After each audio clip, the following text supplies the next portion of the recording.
The Fenstanton Witch by M.R.James and read by Christopher Halton. Nicholas Hardman and Stephen Ash were two fellows of the King's College in Cambridge. They had come, like all their contemporaries, from the sister college at Eton, where they had spent their lives from about the age of 6 to that of 16, and at the time when we encounter them, they were both men of about 30 years old. Hardman was the son of a Lincolnshire parson, living at Thorganby-on-the-Wolds, while Ash's father was a yeoman farmer of Ospring in Kent. Hardman was black, dour and saturnine, with a rasping voice and a strong Lincolnshire accent, which cannot be reproduced here. Ash had the sturdy and somewhat slow intelligence of his Kentish ancestors. The phrase, a good friend and a bad enemy, represents the opinion which the men of his year held of him. Both were in priests' orders, and each, we might suppose, looked forward in the fullness of time to occupying college livings, marrying and bringing up a son or two, one most likely to reproduce his father's career, another perhaps to go on the land and become a reputable farmer in a small way. I say we might suppose their aspirations to have been of this nature, for such was the programme of a majority of fellows of colleges at that time.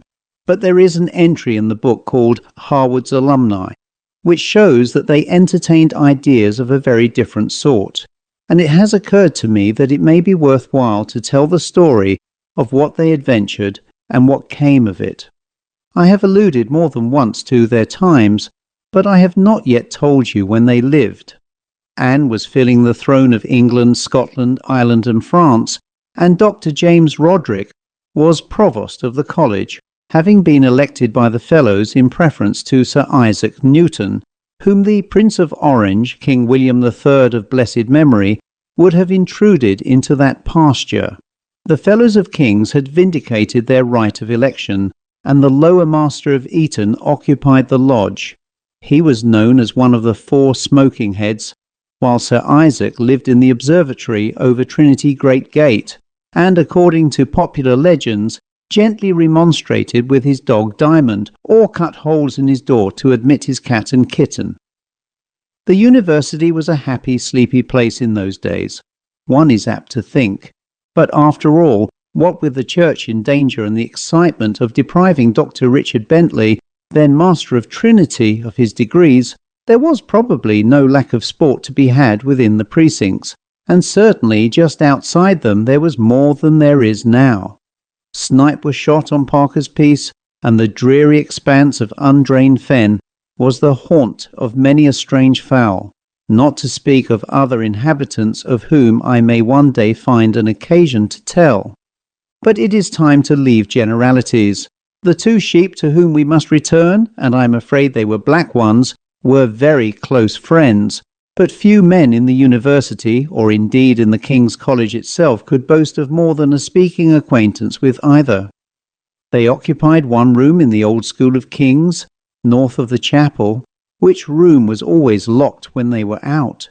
And these were not days when fellows, nor still less scholars, were in the habit of dropping into each other's abodes to partake of casual hospitality in the way of tobacco or whisky and water. The common life, such as it was confined to chapel, hall, and the Fellows' parlour. All that was known of Hardman and Ash's way of employing their leisure was that they went for long walks together and smoked apparently very bad tobacco when they came back. It was a fine afternoon in October when these events began, or to speak more truly, came to a head, which served to show what manner of men were Nicholas Hardman and Stephen Ash.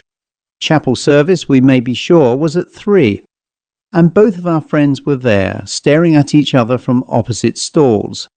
The reedy and pedalist organ helped the rather infirm and jaded choir through a new verse anthem by Dr. Blow, during which the snoring of Provost Roderick was not doubtfully heard.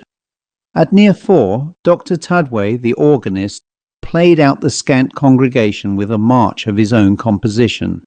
The choirmen hurried off to go through a similar performance at Trinity.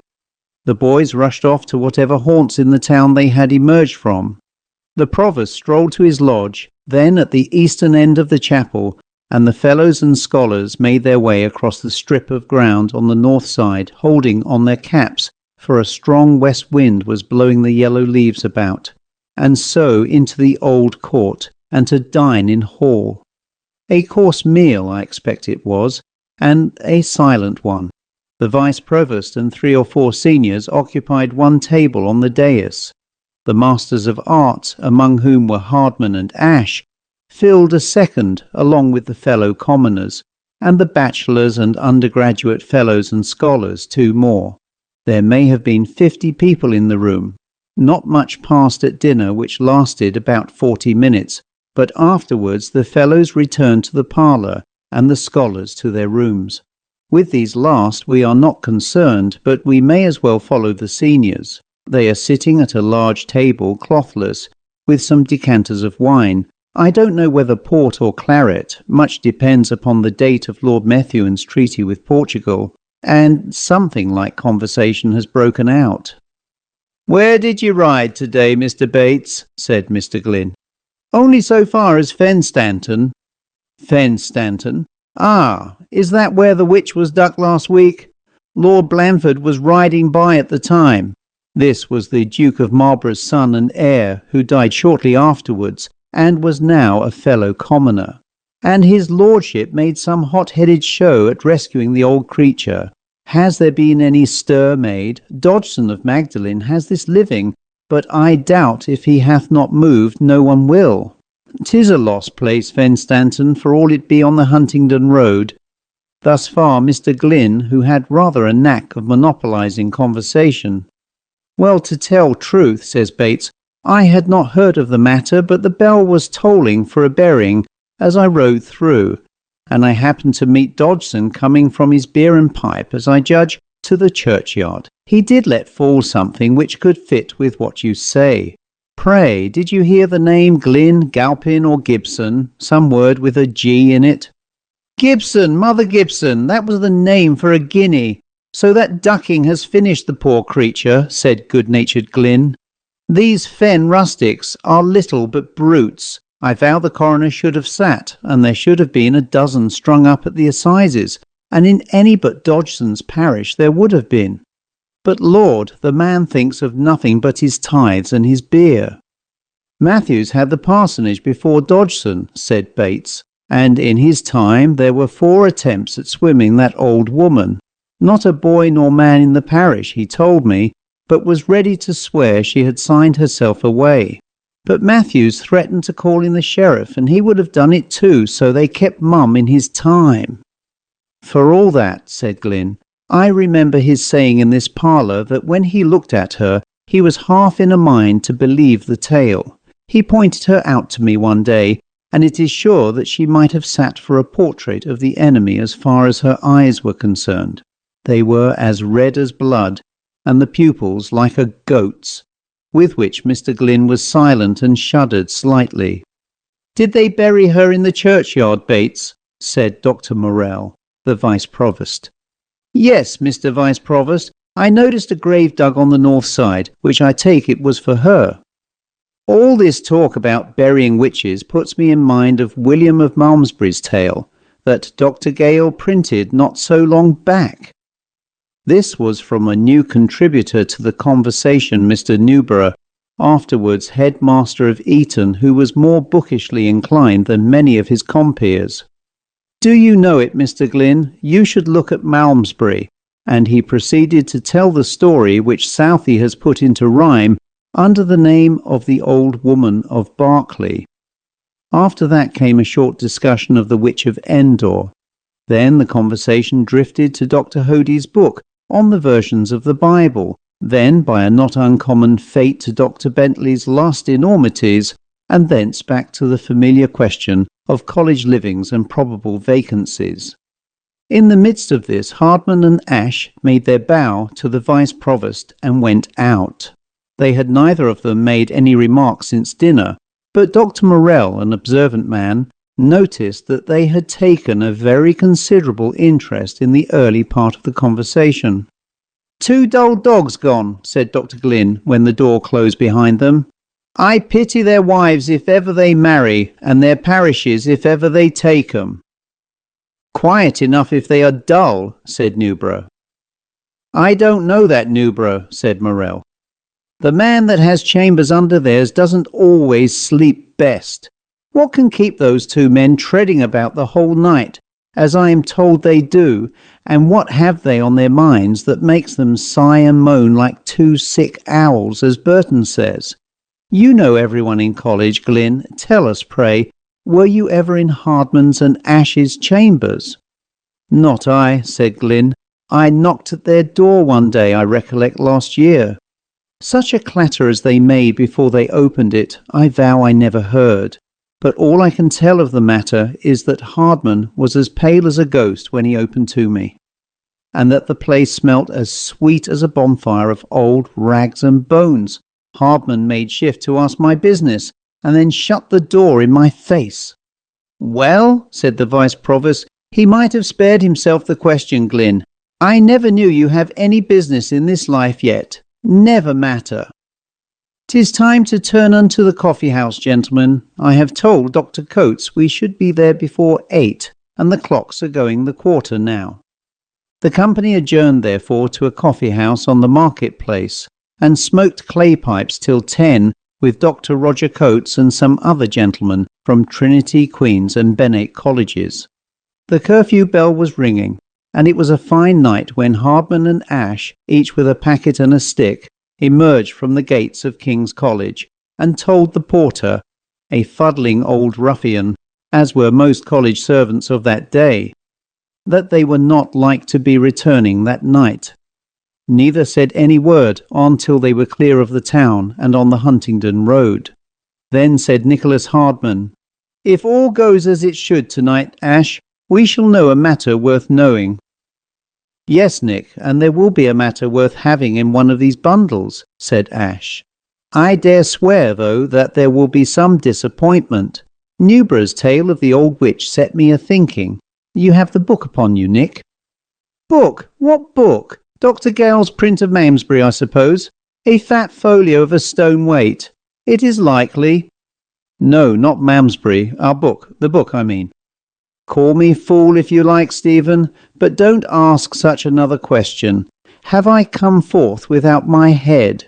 That is as likely as it would be for me to leave the book in my chambers. But why, pray, does that ass Newborough's old story set you thinking? Why, only that if the same gentry that came for their friend in that story were thinking of waiting upon our friend at Fenstanton tonight, it is like we may see trouble. Hardman gave a snort. And if they did, do you think a circle is broken so easily? Have I nothing here that avails to make them give back? Still, you are right in a way, Stephen, as you have been before. If we are later in the field than they, there may be trouble, even danger. But what we would have is not what they want. If we get the 3 locks of hair and the winding sheet, we are masters of the elementals. The others want the soul. It was a thought that seemed to dash both of them for a moment, and they were silent. So the clouds flew across the moon, and the wind blew over the bare fields, and the bells of Cambridge came more faintly to the ear as they walked quietly on towards the sleeping village of Fenstanton. Those who remember the road between Cambridge and Fenstanton will bear me out when I say that it is 11 miles long and presents few features of interest.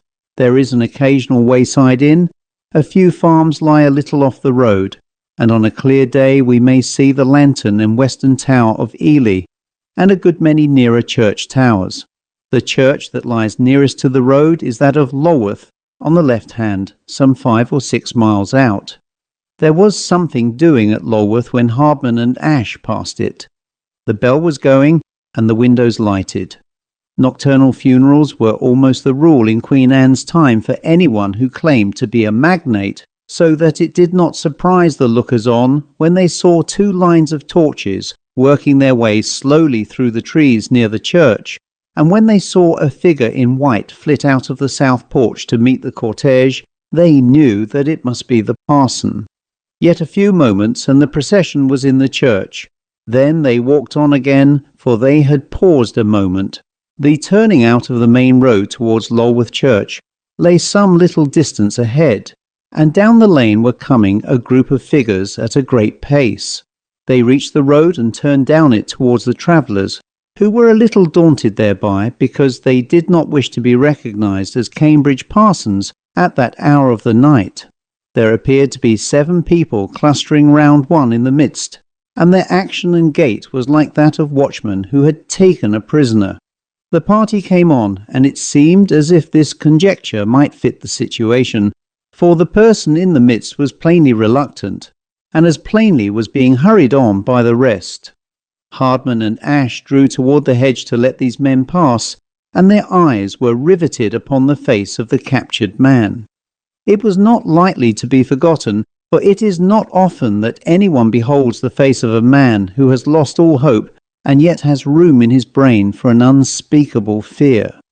This is the sight which those 2 ill-starred priests were now looking upon, and they saw moreover that in spite of his terror and desperation, the captive could look nowhere save straight in front of him, for anything seemed tolerable rather than to see the faces of the 7 who were about him. When they pictured the scene to themselves thereafter, they realized that his was the only face of which they had caught sight at all. Nay, it even seemed to them that there was no other face for their eyes to catch. The thing was past, it passed quite silently, and for many moments these 2 men stayed breathless, to within an ace of sudden flight or swooning. They knew that they had seen that which no mourner at that funeral had seen, and it was in their minds that it is not always well for those whose eyes are opened. It may happen to some to see the mountains full of bones and chariots of fire, but to others are shown very different sights from that. Yet the natures of both were so obstinate and dogged that neither would broach to the other the thought of returning, and giving up the dismal project they had in their minds. They went on. Soon they sighted Fenstanton spire, and half a mile further they left the road and made their way across the fields to the side where the churchyard was accessible away from the street. It was not a difficult wall to climb, yet they were unnerved and took several minutes to get over it. Then they proceeded to go through the sinister rites and ceremonies which were to safeguard them against those powers with whom they supposed themselves to be leagued, for they are treacherous allies, as those tell us who claim to know the heart of the matter. On the north side of the dark church, even in its shadow, and not more than 10 yards from a new-made grave, the only one on that side of the building, they picked out a space where the grass was shortest, and drew 2 large circles, one within the other. And in the space between the circles, they marked out with some pains the symbols of the planets and a few Hebrew letters which were meant to indicate names of angels and of the great power, whose aid, by one of the strange contradictions of art magic, they promised themselves they would gain for the work they were at. When their defence was completed, they stopped, and Ash looked at his timepiece. The hour was something short of 11:45, so they must wait till the middle of night was reached. And now, what was it that these 2 educated clergymen proposed to themselves? And how came it that they were on an enterprise which one associates, not always correctly, with the darkest medievalism and the most defective civilization? You have guessed that they were earnest and credulous students of art magic. How came such men to be in Cambridge in the reign of Queen Anne?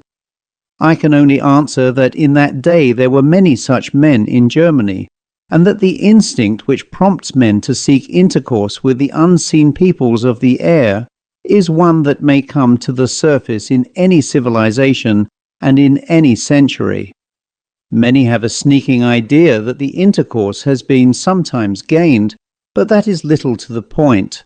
That which Hardman and Ash were determined upon was the obtaining of an ingredient for future spells, which should end in making them able to command the forces of nature to a degree which they believed many to have attained before them.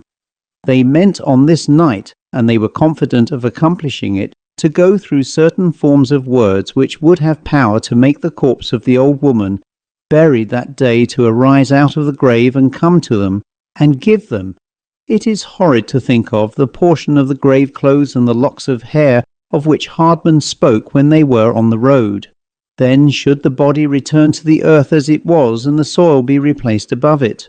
They were to go back to their college the next day, and in 7 days' time, who so rich and powerful as Nicholas Hardman and Stephen Ashe, Esquires?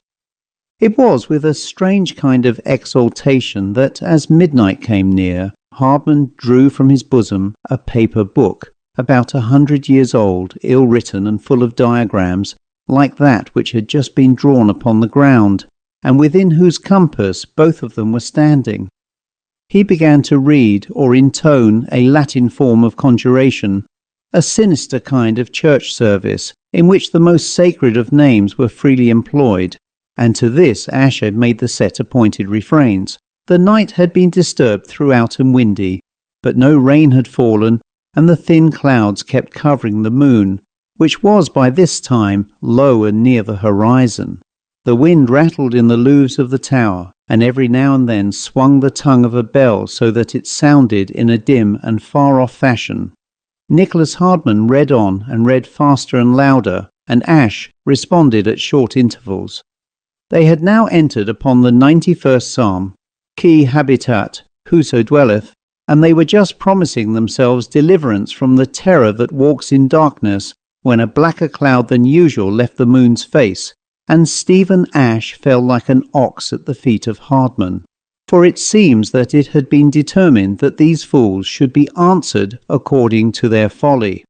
I have said that the miserable and criminous old woman whom the Fen men had killed was buried a bare 10 yards away from the two conjurers, and their eyes were often fixed upon her grave as upon the point to which their spells were directed. Looking over at the grave, Hardman beheld crouched upon it a shape which there was small likelihood of his ever forgetting. It was the figure, one would say at first sight, of an enormous bat, with folded wings and hints of head approaching the human form.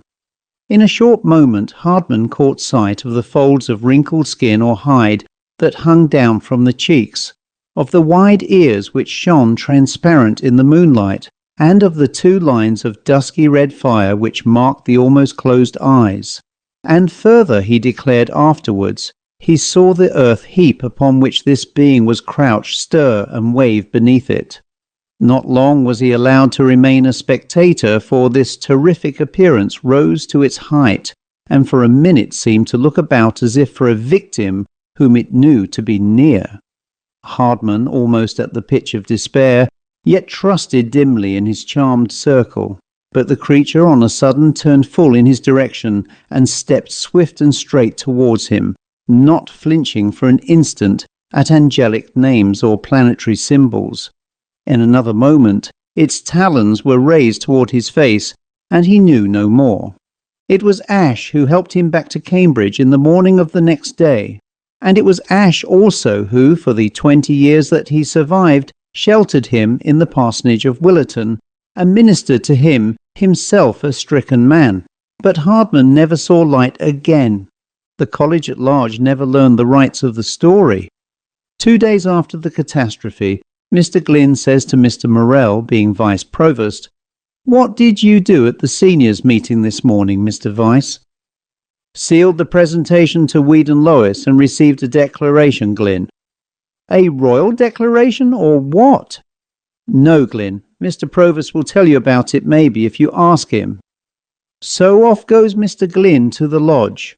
But Provost Roderick is pale, which is not natural to him, and not smoking, which is decidedly unnatural, and disturbed and uncommunicative, and Mr. Glynn can only learn that it is a matter which these seniors have decided to keep private. During the next week, a barrow-load of matters from one set of chambers in the King's College is wheeled off in the direction of Barton, and does not come back, and most of the seniors are very regular in their attendance in the chapel for some months. I cannot help connecting these events I have set down with that entry in the Protocollum book, which states that 2 gentlemen, being fellows of the college, were permitted to register a solemn abjuration of all unlawful acts in the practising of which they had grievously transgressed, and that it was agreed that the Provost and Seniors shall exercise their utmost discretion to the end that this matter be kept strictly private to the seniority. The end.